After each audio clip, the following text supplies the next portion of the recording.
Io oggi dovrei fare, a seguito di questo provvedimento della Regione Siciliana, un atto di evacuazione del villaggio Mosè. Siamo dinanzi a fatti gravissimi a causa delle responsabilità di Girgenti Acque e a causa dell'omesso controllo da parte del soggetto chiamato al controllo di Girgenti Acque. Sindaco, io voglio sapere ancora che cosa dobbiamo aspettare per cacciarli via. al di là delle note, delle lettere, della corrispondenza epistolare, cosa c'è che concretamente non va al depuratore del villaggio Mosè?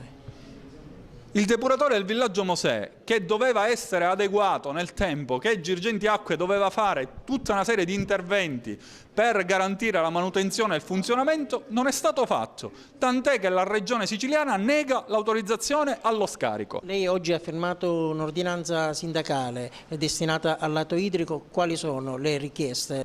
Innanzitutto di provvedere immediatamente a dare l'ordine a Girgenti Acque entro 48 ore, di intervenire immediatamente attraverso l'acquisto di un nuovo modulo.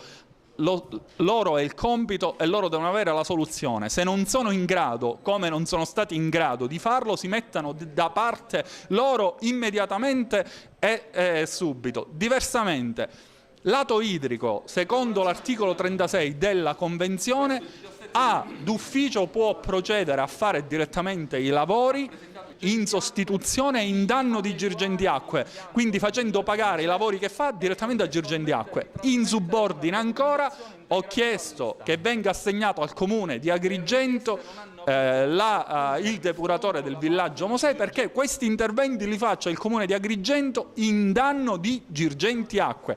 Ma comunque una soluzione, un provvedimento è assolutamente necessario per salvaguardare la salute dei cittadini. Di questa vicenda ho interessato la Regione Siciliana perché intervenga in sostituzione, nel caso in cui il lato idrico continui a non provvedere, intervenga in sostituzione del lato idrico. È chiaro che questo provvedimento lo notificherò, lo porterò a conoscenza della Procura della Repubblica, perché siamo dinanzi a fatti penali accertati. Lo cito tra virgolette perché